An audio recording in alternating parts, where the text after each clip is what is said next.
Vamos a ver. Ahora ya estoy grabando la clase, no en directo, pero bueno. Ya veremos. Luego a lo mejor si quiero la edito, si quiero la subo.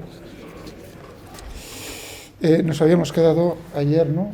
Después de mostrar, os quise mostrar rápidamente dos fenómenos, ¿no? Muy, bueno, más de dos. Experimentos muy famosos, el de Ørsted, Faraday, los cuales pues uno empieza a ver cosas raras o cosas interesantes acerca de la relación que existe entre el magnetismo y la electricidad. No solo eso, sino mi intención era también mostraros, poner de manifiesto delante de vosotros cómo lo que se está produciendo ahí es una cosa parecida a lo que ocurre en el caso gravitatorio, que es la acción a distancia entre cuerpos. ¿De acuerdo? En el caso gravitatorio, pues es entre cuerpos que tienen masa, qué tipo de atracción gravitatoria, debido a la masa gravitatoria que tiene cada cuerpo. Fijaos que digo masa gravitatoria porque también existe la masa inercial. ¿Os suena? Aunque normalmente se dice masa, pero a veces pues uno suelta sin querer lo de masa gravitatoria y masa inercial. El universo está hecho de tal manera que esas dos propiedades, son proporcionales una a la otra, es decir, que hablamos de la masa. Lo de masa inercial viene de las leyes de Newton, de la cantidad de movimiento, masa por velocidad, física clásica, segunda ley de Newton, suma de fuerzas, igual a la masa por la aceleración, es decir, la constante de proporcionalidad es lo que se llama la masa inercial, mientras que la masa gravitatoria es la que aparece en la ley de gravitación universal de Newton, también de Newton. ¿De acuerdo? Es proporcional a la masa gravitatoria, la fuerza que se ejercen entre dos cuerpos con masa, proporcional a la masa de cada uno de ellos, la masa gravitatoria, inversamente proporcional al cuadrado de la distancia que tiene. Entonces, esa propiedad que tenemos en el numerador es la masa gravitatoria. Y lo que da la casualidad, o el mundo está hecho así, funciona de esa manera, es que la masa inercial, en las leyes de Newton, y la masa gravitatoria, en la ley de gravitación de Newton, es para vosotros la misma, o la constante de proporcionalidad entre las dos masas es 1. ¿De acuerdo? Se podría haber escogido otra constante diferente. Uno toma 1. ¿De acuerdo? Vale. Pues nada, vamos aquí, tenéis la guía docente, pues vamos a continuar, ¿no? Introducción, fuerza de Lorentz, leyes de Maxwell, pues vamos a por ello. He hecho aquí para intentar no perder demasiado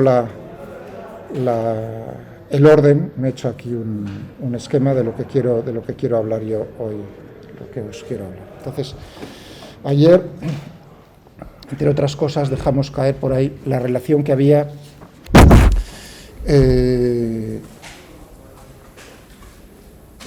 entre el campo eléctrico, campo magnético, y dejé caer que el campo magnético realmente no es nada más que un efecto relativista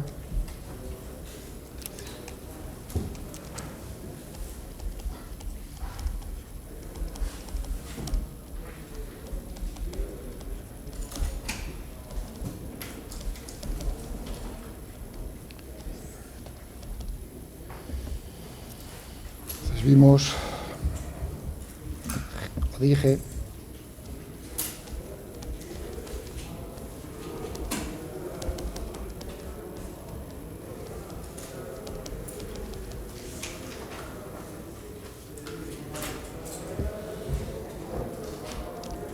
que el campo magnético es realmente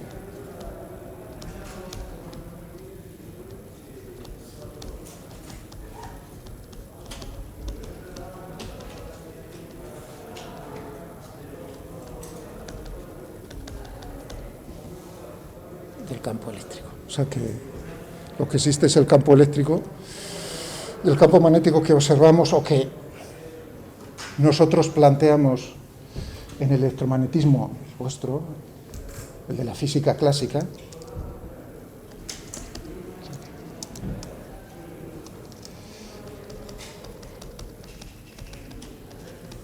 antes de dar el paso, o sea, digamos, este es el paso final en el siglo XIX,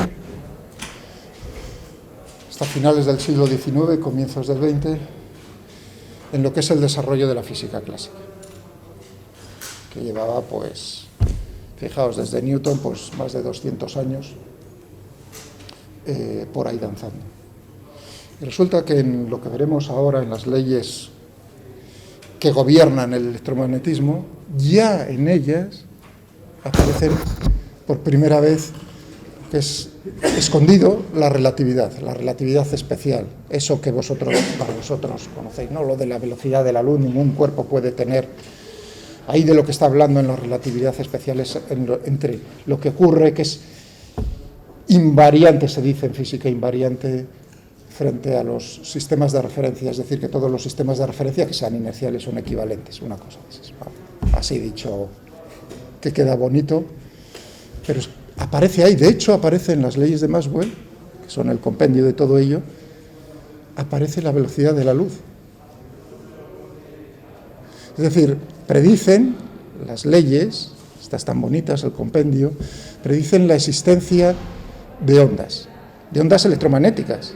Es decir, que si existe campos eléctricos y magnéticos y se comportan de la manera que dicen esas leyes, una consecuencia de ello es la existencia de ondas electromagnéticas.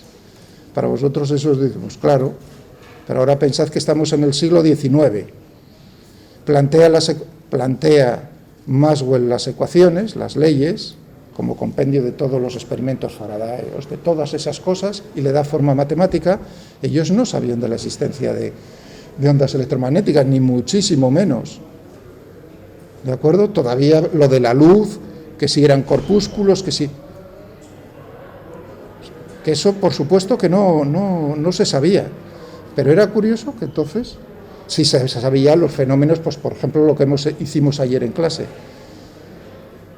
pues esas ecuaciones matemáticas que describen matemáticamente las leyes físicas, lo que predecía que tenía que existir ondas electromagnéticas. Eso es lo precioso de las teorías en la física. Cuando uno comprueba que los experimentos pasados tienen explicación con esas leyes, pero es todavía mucho más bonito ver cómo predicen cosas diferentes que no se han observado. Y entonces llega un momento en el cual unas personas, hacen los experimentos que ponen de manifiesto que esas predicciones son ciertas. En el caso del electromagnetismo, ¿cuál fue el bombazo? La predicción, y naturalmente vino Henry Hertz, el que puso de manifiesto en un experimento la existencia por primera vez de ondas electromagnéticas. Ese fue el bombazo. Lo mismo que ahora, estos años pasados, habéis visto, ¿no? Y le han dado el premio Nobel de Física por el descubrimiento, poner experimentalmente de manifiesto la existencia de ondas gravitacionales, ¿no? Si leéis algo de técnica, pues me imagino que eso es imposible que se os haya podido pasar los últimos 5 años, 6 años. Ahí en el LIGO, que se llama, son las siglas de un detector que en Estados Unidos, que son dos tubos rectilíneos muy largos, donde puestos 90 grados uno al otro, con espejos en el punto de corte y en el final de cada uno de ellos, y son de kilómetros de largo. Y por ahí va un rayo de luz, ¿de acuerdo? Rayo de luz que se parte en el espejo. Una parte pasa y otra parte se refleja y va por el otro. ¿De acuerdo? Si yo mando un rayo de luz por aquí, pues entonces, bueno, una cosa como esa. Pero kilómetros. ¿Y qué es lo que ocurre con eso que puedes medir cuando vuelven otra vez los dos rayos a unirse? Puedes ver la diferencia que hay entre ellos. Los efectos de difracción. Con eso puedes saber si ha cambiado la longitud de cada uno de los brazos de esa cruz. Os he dicho rápidamente. Están hechos de tal manera que tienen la misma longitud. ¿De acuerdo? Con una precisión increíble. Ya, pero ¿qué ocurre si por ahí pasa de repente una onda gravitacional? ¿Qué es lo que hace las ondas gravitacionales? Pues precisamente contraer y expander el espacio-tiempo. Es decir, que cambia la longitud de cada uno de los brazos, dependiendo de cómo avanza la ola, como si tiráis una piedra en el agua, ¿no? Y veis cómo va avanzando. Entonces, dependiendo de cómo coja naturalmente a cada uno de los brazos, resulta que entonces la longitud que ha tenido que recorrer cada uno de los rayos de luz es diferente. Y eso es lo que detectan. Claro, se tuvo que lograr una precisión en la construcción, es decir, que antes no se pudo por razones técnicas, de que no tenías la suficiente precisión en la medida, en el aparato de medida. Eso se logró pues hace 5 años, más o menos. Y en ese momento pues descubrieron precisamente, claro, esa es decir, anda, ¿y cómo es posible? Tú ves cómo cambia la longitud. Ahora diré de qué orden de magnitud es eso. Es decir, la precisión de ese aparato de medida. Tiene que tener una precisión suficiente para detectar esas diferencias de longitud. Bueno, pues ese fue el descubrimiento. Bueno, el descubrimiento. La confirmación de que 100 años antes, lo que había planteado Einstein en la relatividad no especial, sino general, que es la que habla de la gravedad, era cierto, era cierto, por lo menos no lo contradecía, porque nunca puedes decir que es al 100% cierto lo que está. ¿Entendéis? 100 años, ¿eh? Prácticamente clavado. 1915, 2015 por ahí. 100 años esperando eso. ¿De acuerdo? O sea que, pues, lo mismo que estoy diciendo, por cierto, antes de que se me olvide, la precisión. Ese aparato es capaz de medir distancias del orden, o más pequeñas, que el diámetro de un protón. Y ahora hablemos de, porque hay que tener en la cabeza ciertos números. Estamos hablando de electromagnetismo, de cargas, protones, electrones, es decir, que estamos hablando de cómo está constituida la materia. Entonces es importante saber con qué nos estamos jugando aquí las lentejas, ¿no? Diámetro del átomo, y hablo de órdenes de magnitud, porque evidentemente si tú coges el átomo de hidrógeno no va a ser lo mismo que uno de plutonio o de uranio, evidentemente. Es diferente, pero uno habla de órdenes. Vosotros pensad en lo más sencillo, que es lo que os han enseñado, el modelo el modelo de Bohr del átomo, es decir, un protón y un electrón por ahí dando vueltas. Bueno, esa fue las ideas primeras que tuvieron para poder compaginar ciertas cosas.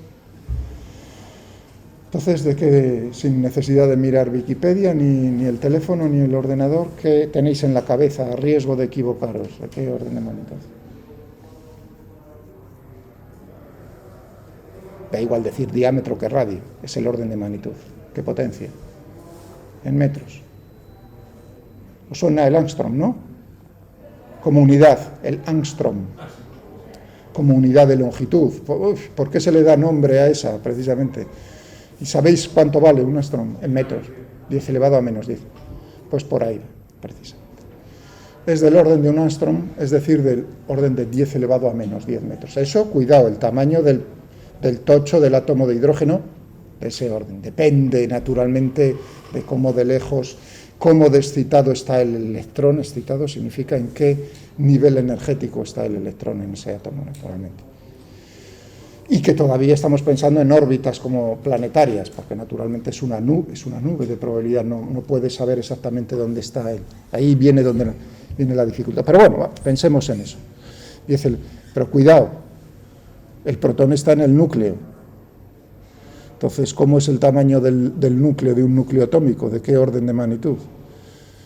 Pues 10 elevado a menos 13 de ese orden. Es decir, todavía 1000 veces menos.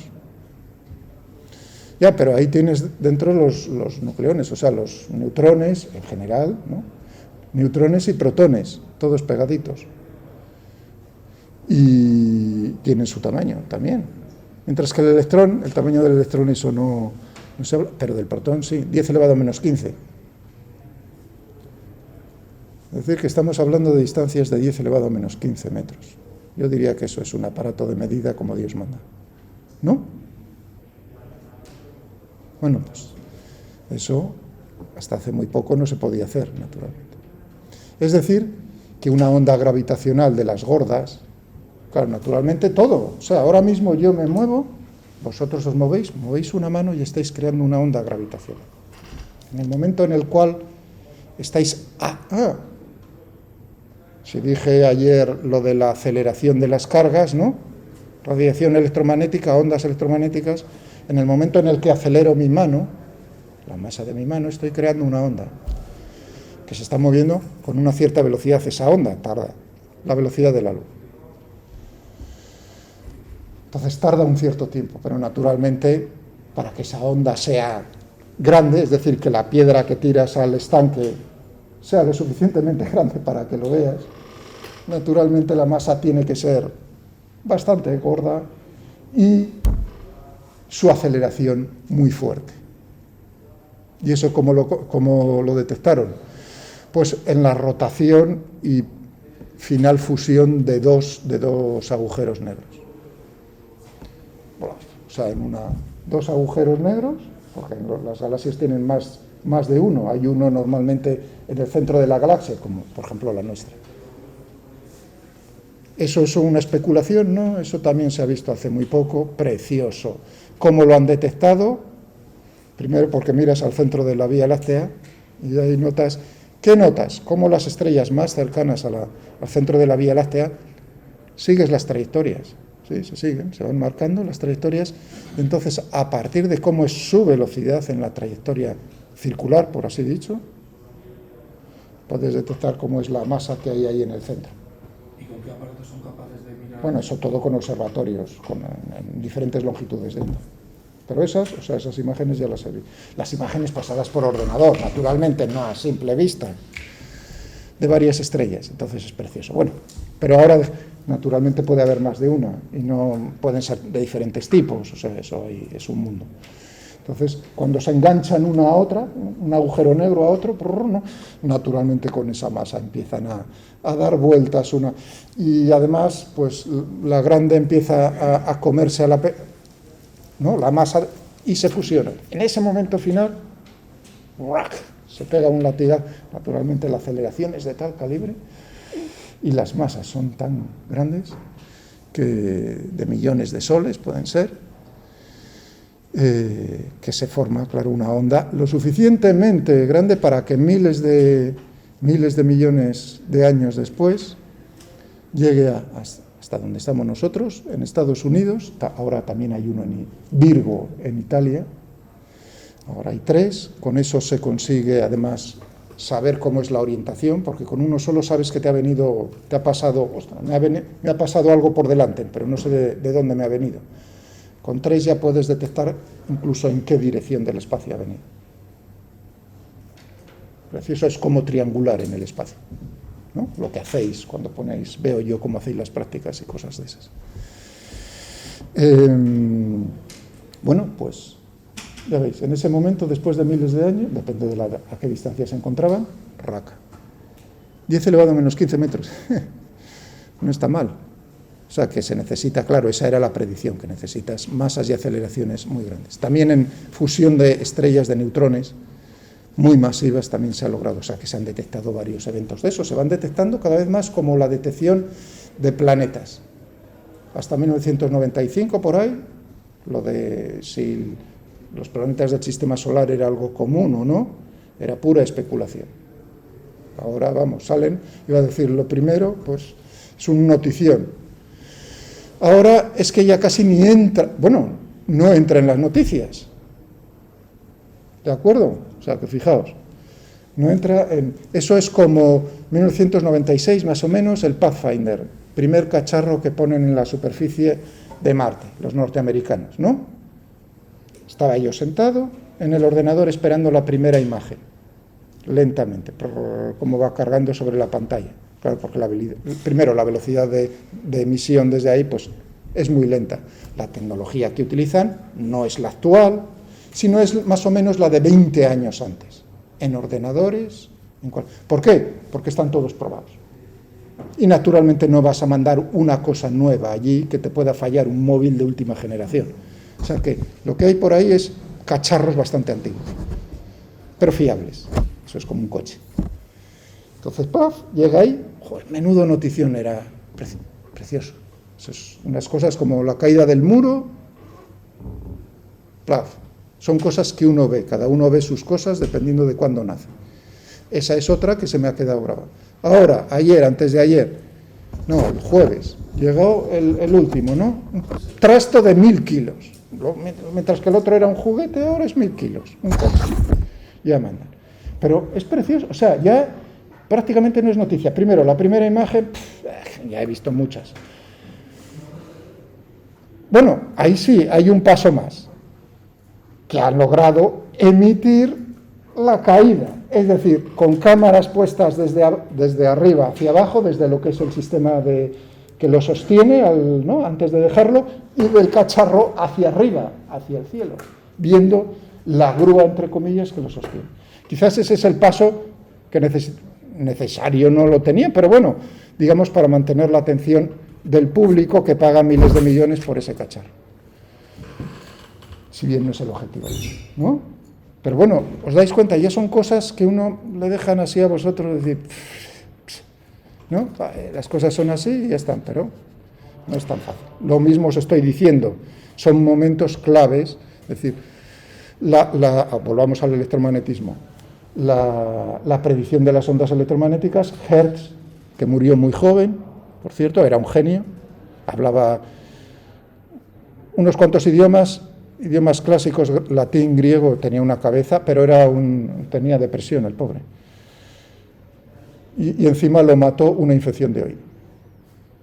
Sí, una infección que ahora mismo tú vas ahí, te ponen te ponen un antibiótico y se acabó. Pues él sufrió varios años, porque eso es dolor, y la espalmó de joven. Una pena porque era un genio, pero bueno, esas son las cosas que pasan. Igual. Pero quedó su experimento. Bueno. Bien. Entonces estábamos con lo de Einstein, la relatividad, lo de la relatividad especial, eso. ¿Sabéis cómo? O sea, se apoyó, dije también ayer, se apoyó realmente, él no era una cosa nueva, sino que hubo una persona, otra vez, también lo llegué a decir, como entre Newton y Hooke, que es Lorentz, que ahora nos saldrá a lo largo de la clase con la fuerza de Lorentz. Pero para que veáis cómo era el nombre del artículo, del trabajo que utilizó Einstein, en lo de la relatividad especial, no es relatividad especial, sino, vamos a escribirlo bien, Z,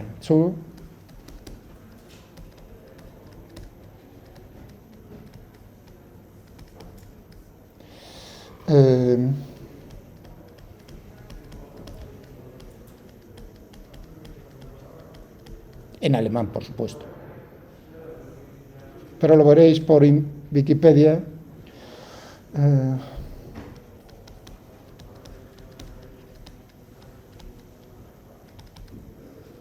Dynamic of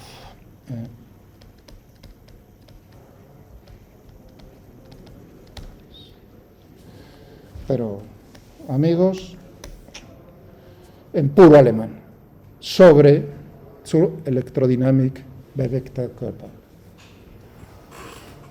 Ya podéis imaginaros qué palabra es cada una de ellas, salvo el of, que en alemán ahí no está, es el genitivo. Bueno, entonces, fijaos, no es relatividad especial, no os preocupéis que no lo voy a preguntar, Bueno, os lo voy a preguntar en alemán, me lo ponéis bien, si lo escribís mal lo suspendo. Entonces, es sobre la electrodinámica de cuerpos en movimiento. Ostras, eso a mí...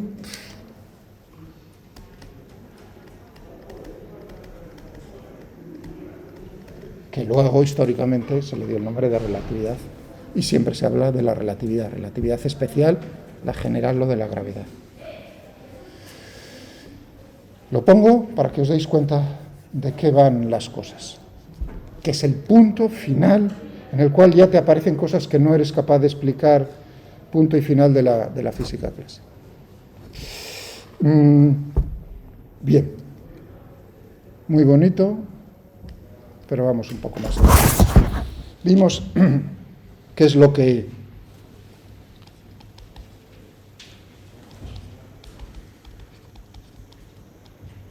vamos a ponerlo mayúsculo. El magnetismo. Aquí lo que nos interesa, utilizando la analogía con la gravedad, fuerzas entre masas, pues qué es lo que está ocurriendo con las cargas eléctricas.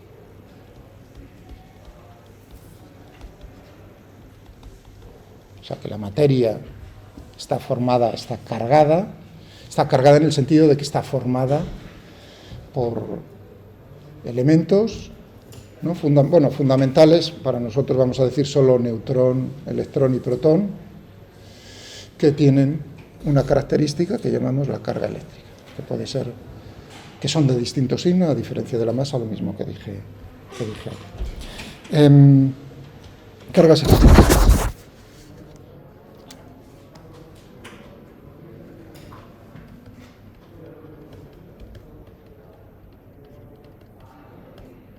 ¿Cómo está constituida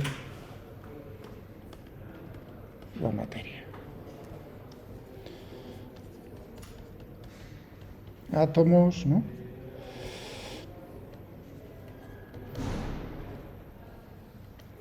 Núcleo, protones y neutrones.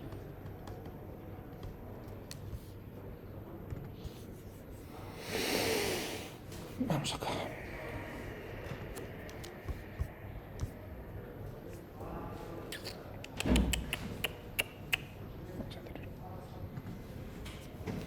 Creo que lo dije ayer. Bueno, vamos a ponernos por aquí. Sí, creo que mostré lo del protón. Y hablé así, recordad, una característica fundamental, una diferencia en la cabeza cuando uno habla de propiedad fundamental. La masa es diferente según cómo se esté moviendo en el sistema de referencia, mientras que la carga es independiente. ¿Está eso claro?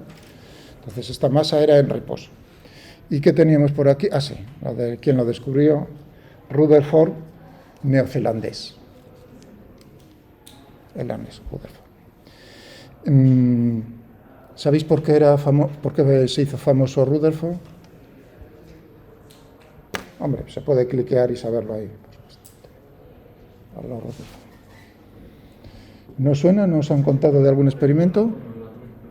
Bueno, una cosa es ver en experimentos que dicen, pues la materia parece que tiene por un lado, claro, ves la corriente eléctrica, ¿no? Fijaos que ya eso era mucho más antiguo, más de, voy a decir, 100 años, bastante más de 100 años, cuando uno veía la electricidad y, por supuesto, el magnetismo.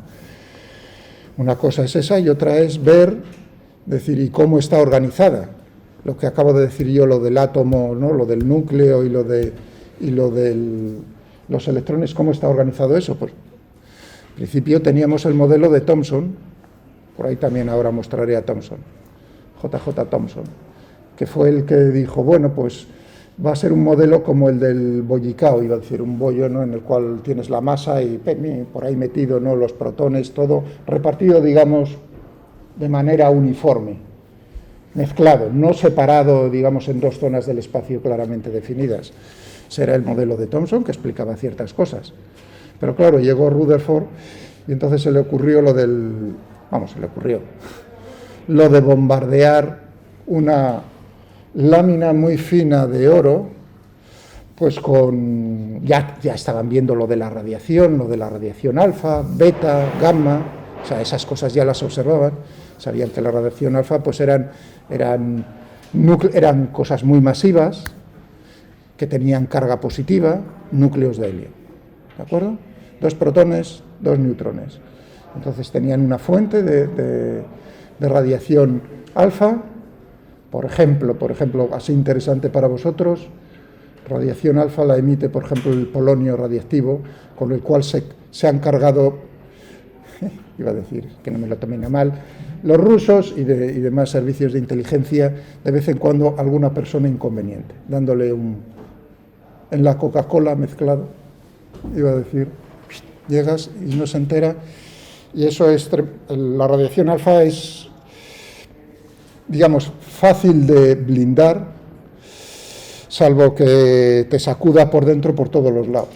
Entonces rompe naturalmente con esa masa que tiene, esa inercia que tiene, rompe las membranas, el núcleo de las células, el ADN, lo deja pataplón. Y una vez que te lo has bebido, la radiación alfa, pues así es como una muerte lenta, iba a decir, y además inexorable. Bueno, ahí tenemos la radiación alfa, pero Rutherford no la utilizó para cargarse al enemigo, sino que para bombardear una lámina de oro y ver, cosa curiosa, cómo veían el rebote. Bueno, veían que prácticamente atravesaba esa fina lámina y ni se enteraba. Salvo que, oye, algunos le rebotaban prácticamente en sentido contrario. Entonces, ¿cómo explicabas eso? Bueno, pues eso se explica por la distribución de cómo es el átomo, los núcleos, la carga positiva concentrada en el núcleo, y prácticamente todo el espacio, que son electrones, pero tienen muy poca masa, los atravesaba la radiación alfa sin inmutarse, salvo que se encontrasen naturalmente, dije 10 elevado a menos 10 elevado a menos 13 metros de diámetro del núcleo, salvo que justo, oye, le pegases de frente a ese núcleo de oro, muy masivo, y entonces es como tirar una pelota contra esa pared y raca. Imaginaos esa pared que está prácticamente vacía. Lo único, en unos puntos, toda la masa de la pared concentrada. Yo lanzo la pelota y plaf, pasa, salvo que le sacuda justo en uno de los puntos donde está concentrada la masa y entonces rebota. Y eso fue lo que observó Rutherford. Bueno, tenemos carga eléctrica, hasta el próximo curso, que no se me vaya olvidando. 1,6 por 10 elevado a menos 19 y la masa 10 elevado del orden 1,6 por 10 elevado a menos 27. Aquí es fácil. El 1,6 en el sistema internacional. No estoy conectado, pero ahora estaré conectado otra vez. Vamos.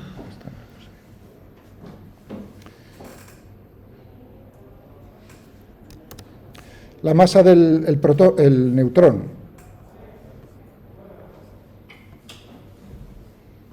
Aquí tenemos, si queréis primero bueno, vamos a por el neutrón. Bueno, ahí nos están diciendo cómo están formados realmente, eso, olvidado.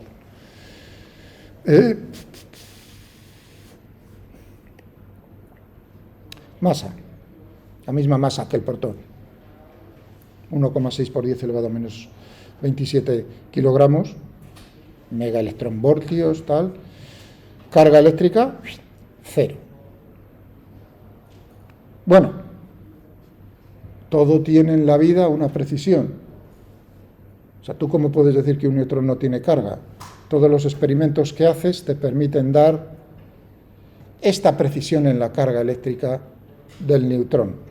-2, más -8 por 10 elevado a menos 22, la carga eléctrica elemental del electrón-protón. Bueno, 0. Pero, oye, nunca se puede excluir que en algún momento uno pueda... Bien. Una cosa curiosa, si el núcleo está formado por neutrones y por protones, ¿de acuerdo? Todos ahí metidos en una esfera tan reducida. Bueno, los neutrones, ni fu ni fa, porque al no tener carga, uno podría pensar, bueno, se atraen como la estabilidad del núcleo. Importante, ¿no? Luego querréis hablar de energía nuclear, de fisión y de fusión, digo yo, con desparpajo. Bueno, pues eso es lo que iba a decir. Hombre, de alguna manera, algo los tiene que retener ahí a todos juntitos. Vale, el neutrón uno podría pensar, desde vuestro punto de vista, bueno, pues quizás están cerca y tienen masa, pues nada, la atracción gravitatoria. No es eso, pero bueno, eso sería una explicación que no estaría. Pero pensad por un momento, ¿y los protones? ¿Qué pasa con los protones? Uno diría, pues a mí me han enseñado, ya vengo aquí a las manos de este señor, sabiendo lo de Coulomb, ¿no? Cargas iguales, repulsión. ¿Repulsión a esas distancias? Eso es inestable a más no poder. Tienen que estar saliendo. ¿Y quién está apretando si hay una repulsión? ¿Qué los mantiene juntos? Claro, porque hay más cosas.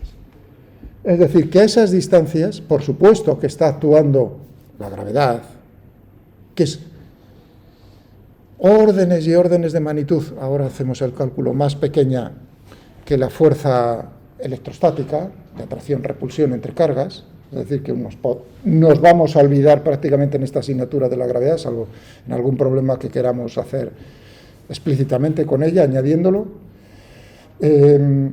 Tenemos la fuerza electrostática, Coulomb, pero claro, para mantener eso estable necesitas fuerzas que contrarresten la repulsión electrostática en el núcleo. Y además que se ponen solo de manifiesto a esas distancias, porque si no estaríamos viendo fenómenos a estas distancias que pusiesen de manifiesto esa fuerza tan intensa, tiene que ser mucho más intensa. Claro, pero esas fuerzas son fuerzas nucleares fuertes, como dijo vuestro compañero, y decaen muy rápidamente. Fijaos, la fuerza electrostática va inversamente con el cuadrado de la distancia, es decir, que uno puede dibujar la gráfica, ¿no? Pero esas otras fuerzas, que son más intensas, decaen todavía más rápidamente. De tal manera que cuando... ¿De qué orden? Pues del tamaño del núcleo. Bueno, depende de qué núcleo. Pero sí podéis, a ver cómo tenéis la cabeza de amueblada. Si tuviésemos, o sea, yo miras en Wikipedia la tabla periódica. Por cierto, ¿hace cuándo? 2 años o 3 años. Se cumplió el aniversario de la tabla periódica por Medvedev. Si no me equivoco, ¿no? 150 años, 1867 probablemente, a riesgo de equivocarme. O sea, ahí nada, ¿no? Bueno, cogí ¿no? La tabla periódica, por ahí tengo alguna, y digo, bueno, pues aquí tenemos la tabla, los átomos. A la vista de esa tabla, ¿podríais uno decirme, pues, esa fuerza nuclear fuerte decae con una distancia que ya es prácticamente cero a partir de...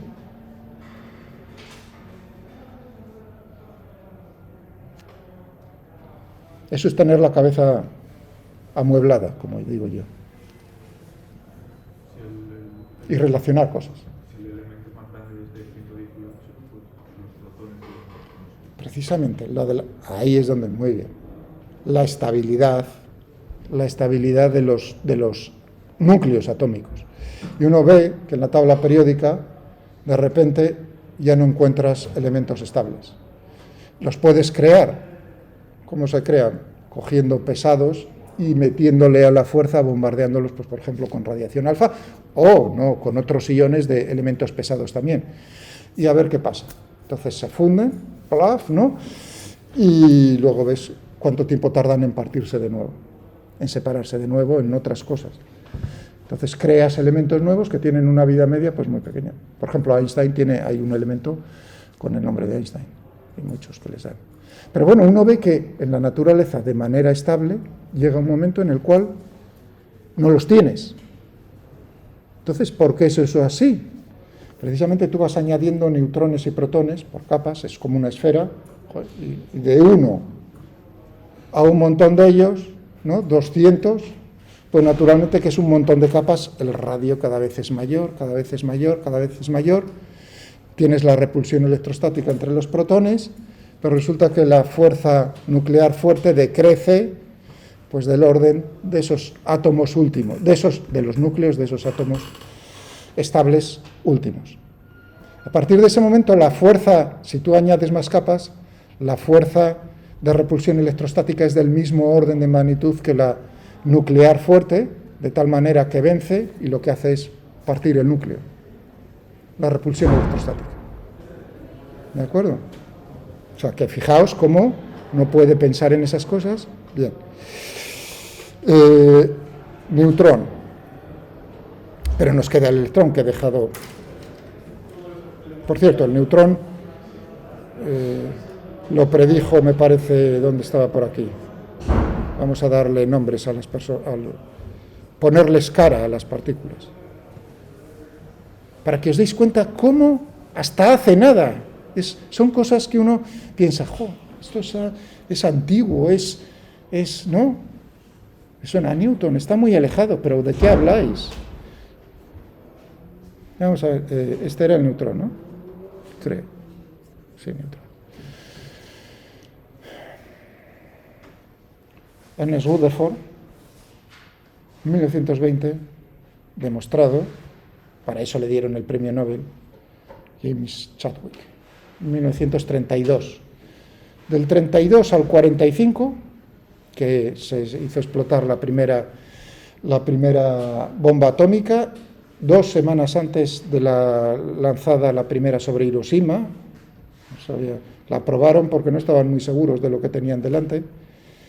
Iba a decir, fijaos, en qué poco tiempo de descubrir lo que hay ahí a usarlo con intenciones poco amigables. Un suspiro. Pero desde 1932 hasta el 2021 no ha pasado tampoco mucho tiempo, ¿no? Muy bien. Pero vayamos quizás al más conocido por lo de electricidad y más antiguo en ese sentido. Bueno, pues aquí tenemos a las personas, la masa, tenemos que es 9 por 10 elevado a menos 31. Lo otro era 1,6 por 10 elevado a menos 27 kilogramos, de menos 27 a menos 31 hay 4 órdenes de magnitud. Luego tenemos por aquí el 9, o sea, no 10.000, porque esto es mayor que el otro, más o menos unas 6.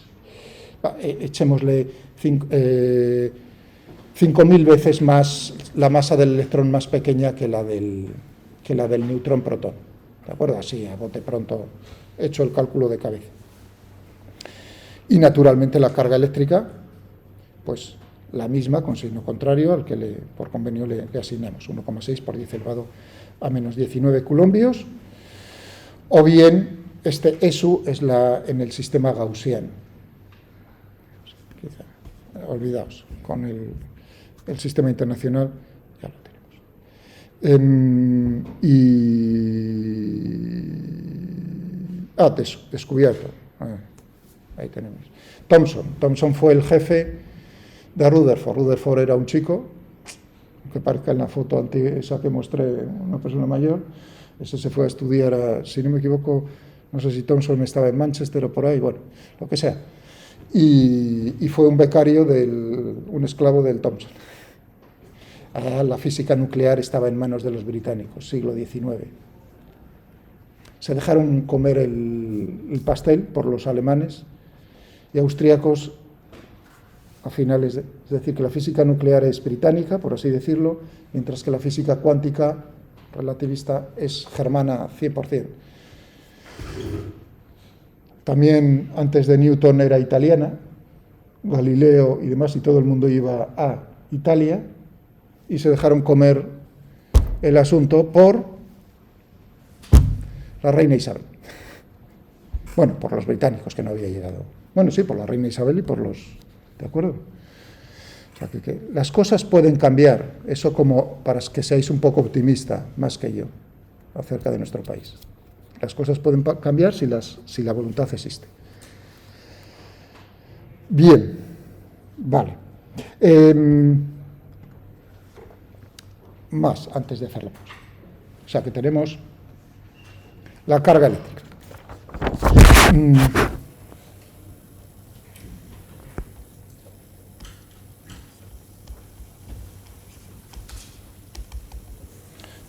Propiedades o características de la carga eléctrica. Pues por un lado, tenemos que está cuantizada, es lo que acabo de decir, la carga eléctrica.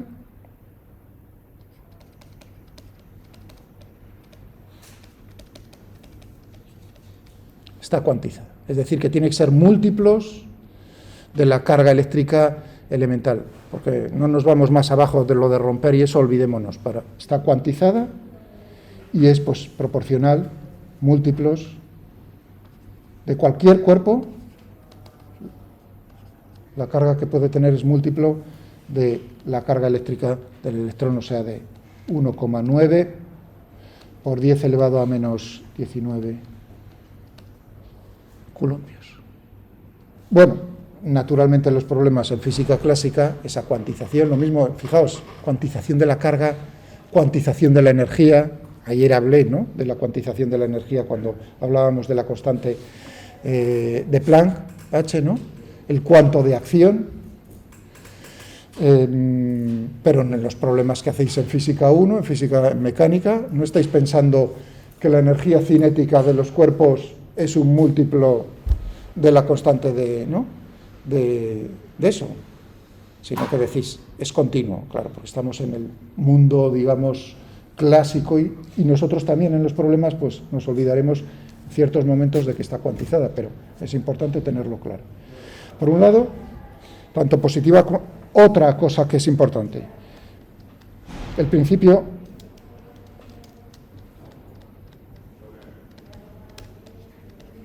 todo esto, por ejemplo, fijaos, ¿no?, lo he dejado aquí abierto para que así hablar de memoria. Habéis visto el PDF del Feynman, ¿no?, por ahí abierto.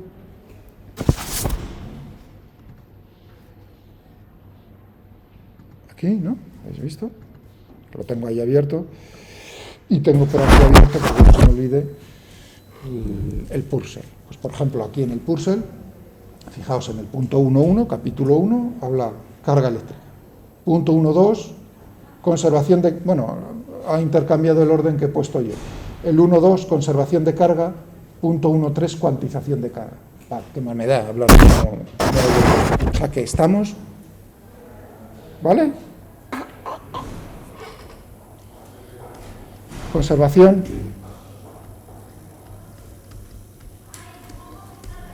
Vamos a añadirle la palabra.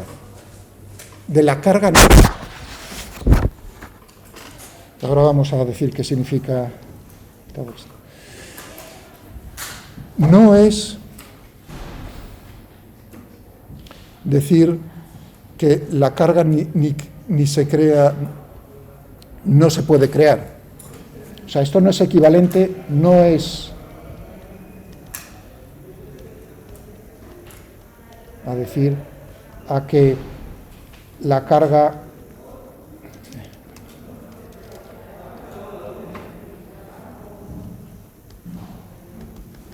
no se puede crear.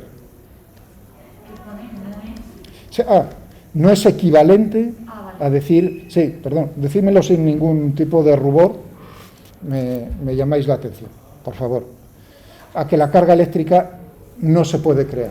O sea, cuando uno piensa conservación de la carga, significa que, como en física clásica, ¿no?, decir, tengo masa, física clásica, no relativista, masa-energía. De ahí, fijaos, también tenemos el principio de conservación masa-energía, la suma de ambas. En la masa uno dice, bueno, pues vamos a decirlo aquí en el aula, si yo cierro las puertas y las ventanas, vosotros sois las masas, ¿no?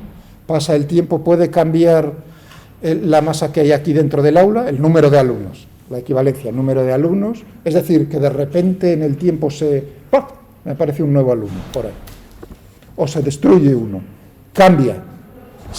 Fijaos, en un sistema aislado, cuando he dicho cerrar las ventanas, cerrar las puertas, tengo un sistema aislado de su entorno, y entonces digo, ¿se puede crear la masa? ¿Se pueden crear los alumnos? ¿O se pueden destruir?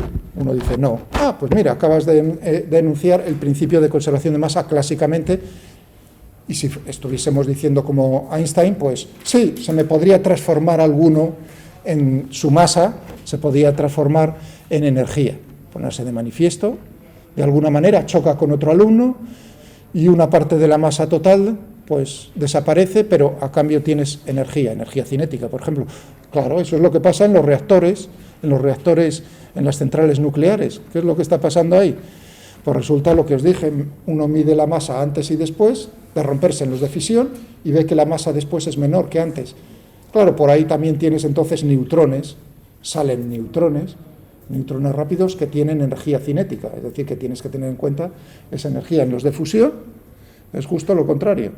Tienes ahí el hidrógeno, tienes la masa, ¿no? Y la masa que tienes antes es menor que después en el núcleo de helio. De alguna manera también se pone de manifiesto ahí, pero eso es masa-energía. Vale, y ahora digo, vosotros ahora no sois masas, sino que sois cargas eléctricas. Entonces cierro las puertas, las ventanas y nos preguntamos, ¿es posible que en algún instante se cree carga eléctrica? Respuesta, sí. Les voy a dar dos ejemplos bien preciosos de eso, uno en especial. Yo no estoy diciendo que no se pueda crear la carga eléctrica. Lo que estoy diciendo, o lo que estamos diciendo, es que si tú creas una carga negativa, paralelamente tienes que crear una carga positiva, de tal manera que neto no cambie la carga neta. Es decir, vosotros sois cargas, algunos positivos, algunos negativos. De repente tengo dos alumnos más. Pero claro, uno rojo y otro azul. Uno va a ser positivo y otro va a ser negativo. Es decir, el número de alumnos, el número de cargas en sí puede cambiar, pero la suma, con su signo, de la carga de cada uno de ellos no cambia en un sistema aislado. ¿Está eso claro?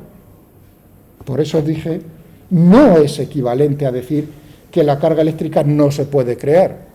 Y ahora pongamos ejemplos de creación. Neto es la suma. En un sistema aislado, la carga neta, la suma de las cargas con su signo, no cambia.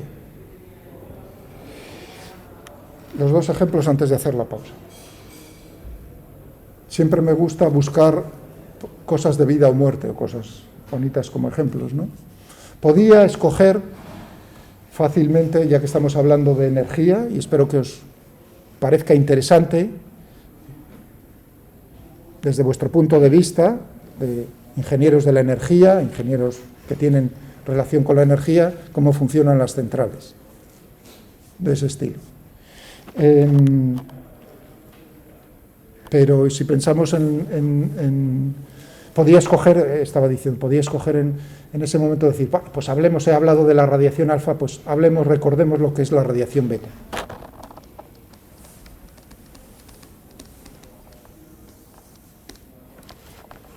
¿No?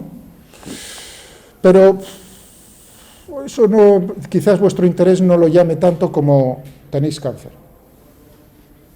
Lo siento, o yo tengo soy más mayor, más probabilidad. ¿De acuerdo?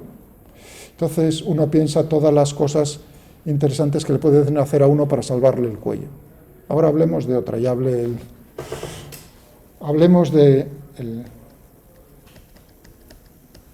de resonancia magnética, pero hoy voy a hablar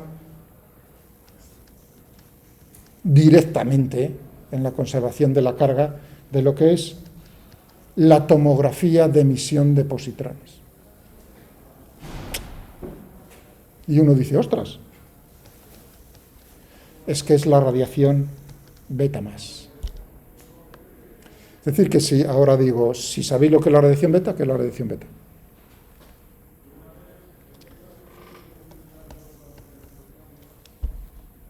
La alfa, la teníamos clara, núcleos. La beta, la gamma, rayos gamma. Muy interesante también lo de los rayos gamma, lo que leí ayer. Son electrones, pero ¿cuál es el origen de los electrones? Sí, muy bien, Carlos. Son electrones, pero ahí es donde viene la cuestión. ¿Y los electrones, de dónde salen esos electrones? Pues están emitidos, se emiten por la materia. ¿Qué son electrones de la capa electrónica del átomo? No, que estamos hablando de núcleos. ¿Es un protón que se convierte en No, justo ahí, pero está bien pero van por ahí los tiros. Yo tengo un neutrón. Tengo un neutrón en el núcleo atómico. ¿De acuerdo? Uno, tengo muchos, tengo uno, pero y de repente ¡plac! Decide, cuidado, eso fijaos, esas decisiones deciden, no hay decisión, es estadística, es otro mundo. Pero bueno, desde ese punto de vista, llega un momento y un neutrón con una probabilidad se transforma ¿en qué? Se transforma, en un electrón y en un protón. un neutrón, se transforma, el electrón sale despedido y el protón se queda en el núcleo y entonces esa sustancia se ha transformado porque su número atómico ha cambiado a Z más 1. Es decir, que ya tienes otra, la transmutación, esa que buscaban en la Edad Media, ahí la tienes. Ya tienes otro. Pero ahí uno viene y dice, anda, has creado carga, has creado un electrón y has creado un protón. Por lo tanto, has creado carga. ¿Estamos de acuerdo? Pero neta no, porque tú sumas las dos y no ha cambiado el asunto. Pero eso no llama mucho no llama desde mi punto de vista de intentar pillaros, es decir, y esas cosas tan raras de las que hablas tienen una repercusión. Sí, porque resulta que esto es lo más refinado, bueno, es una de las cosas muy refinadas que se utiliza para saber si tienes metástasis en el cuerpo cuando tienes un cáncer. ¿Y en qué consiste? Son las siglas en inglés de tomografía por emisión de positrones. Positrón, emisión, tomografía. ¿En qué consiste? A ver quién es capaz de sacar. Os he dado la idea. Es radiación, he puesto el signo menos, ¿habéis visto? Radiación beta menos, porque sale. A ver quién es capaz de decirme qué es la radiación, cómo es la reacción que se produce ahí cuando nos inyectan una sustancia radiactiva. Se produce beta más. A ver, ¿qué creéis que pasa en el núcleo de esas sustancias? De esos átomos. No, pero ¿qué se transforma? Es una transformación, primero uno dice, una transformación en un lado. ¿Y qué se transforma en qué?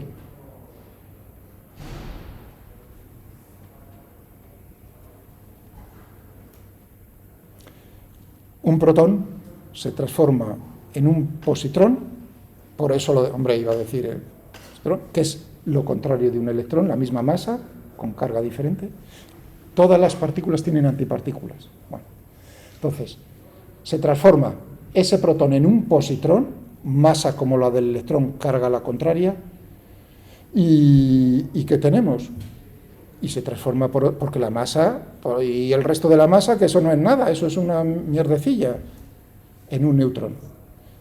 Un protón se transforma en un neutrón y en un positrón. Ese positrón sale despedido del núcleo. Te inyectan.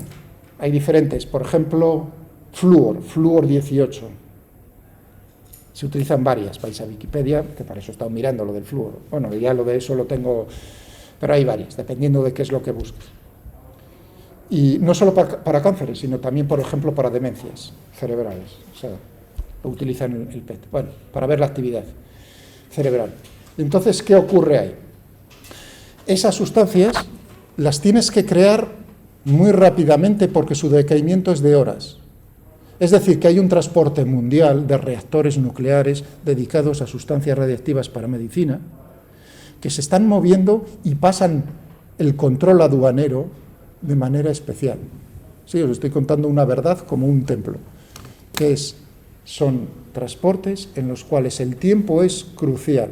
Solo se pueden crear en sitios muy particulares. En el mundo hay, para ciertas sustancias, muy pocos. Con los dedos de la mano se pueden contar en ciertas cosas. Se transportan naturalmente en avión, rápidamente para distribuirlo. Como lo de las vacunas, pero todavía con más premura que el frío ese. Entonces tiene que llegar porque son de vida media de horas, dependiendo de qué es, flúor tal, ¿no? Entonces te la inyectan, ¡plac! Esperan a que se absorba por el cuerpo. Y entonces ahí es donde viene lo bonito, porque el flúor, pues ahí vienen las reacciones celulares, en los azúcares en los cuales se utiliza el flúor tal, lo que sea, donde hay mucha actividad metabólica, es decir, cánceres, por ejemplo, o por ejemplo, en la actividad cerebral, que es donde se consume una gran parte del azúcar. O sea, la energía que consumís, o sea, que nos trincamos, ¿dónde se consume en gran parte? No en el músculo. El cerebro es una máquina de gastar energía, gasolina. Bueno, entonces tenemos ahí, llega, plaf, y te ponen entre los detectores. Pero son detectores de radiación electromagnética, no de... ¿Los positrones qué ocurre? Los positrones viajan y se encuentran rápidamente materia con antimateria, antimateria con materia y se aniquilan. Claro, tardan más o menos distancias medias de 1 milímetro, no pasa de ahí, a encontrarse con electrones y aniquilarse con los electrones. ¡Pac! ¿Y qué forman? Ahí se aniquila la carga y se aniquila la masa. ¿Y qué se forma? Se forma radiación, se forman fotones. Se forma un fotón que tenga el equivalente masa-energía y fijaos que carga neta del fotón es 0, por lo tanto en eso no tiene problema. Pero ahí viene otra vez la física a nuestro encuentro. No es posible, las leyes físicas no te permiten que la aniquilación positrón-electrón te dé un solo fotón, que sea el detectado por el cacharro por fuera, sino 2. ¿Por qué? Por el positrón, imaginaos que el electrón está parado. El positrón tiene un momento lineal, ¿no? Cantidad de movimiento, tiene una inercia. Entonces, tiene una inercia, imaginaos ahora que llegan, vamos a decirlo todavía más fácil, os lo voy a poner más fácil. Imaginaos que el electrón y el positrón van con una velocidad tan pequeña que no tienen momento lineal. Se encuentran y ¡plaf! Entonces, sale un fotón. Pensemos que saliese un fotón, pero el fotón no solo tiene energía, sino que tiene momento lineal. Cosa curiosa. No tiene masa, pero tiene momento lineal. O sea que tienes de antes momento lineal neto 0 a después momento lineal distinto de 0. Eso rompe las leyes de Newton, conservación del momento lineal. Significa que entonces se tienen que crear a pares fotones, uno en un sentido y otro prácticamente de manera perfecta. Bueno, en el sistema centro de masas, es olvidadlo, si están parados, donde se encuentran, un fotón en un sentido y otro fotón en otro. ¿En qué dirección del espacio? Eso es estadístico. Salen en muchas direcciones. Pero siempre a pares. Y eso es lo que detectan las paredes del detector externamente. Detectan un fotón en un lado, otro fotón en otro, y como salen muchos, ahí no necesitan triangulación. El ordenador te está diciendo de qué zona del espacio están viniendo los fotones. En esa zona del espacio ha viajado prácticamente nada. Es donde tenemos la actividad metabólica un poco levantada de tono. Y ahí es donde empieza a lucir la cosa y la cosa empieza a torcerse en el sentido peor de lo que nos puede ocurrir, porque puede ser un cáncer. Ahí es donde detectan las metástasis. Fijaos, de la conservación de carga, de la conservación de masa, de la conservación del momento lineal, tenemos un trasto que es de los más caros en medicina. Yo diría que la física no está mal. Y ahora sí hacemos los 10 minutos de descanso.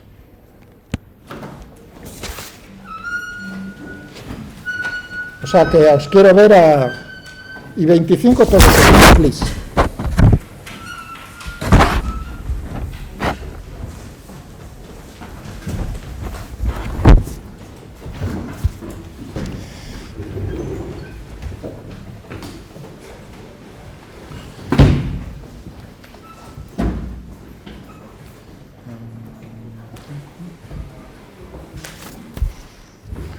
Vamos a ver.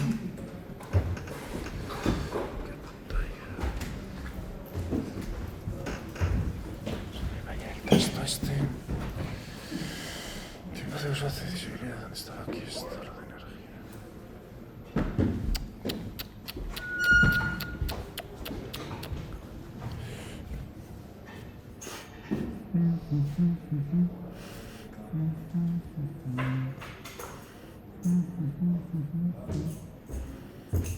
Dos minutos.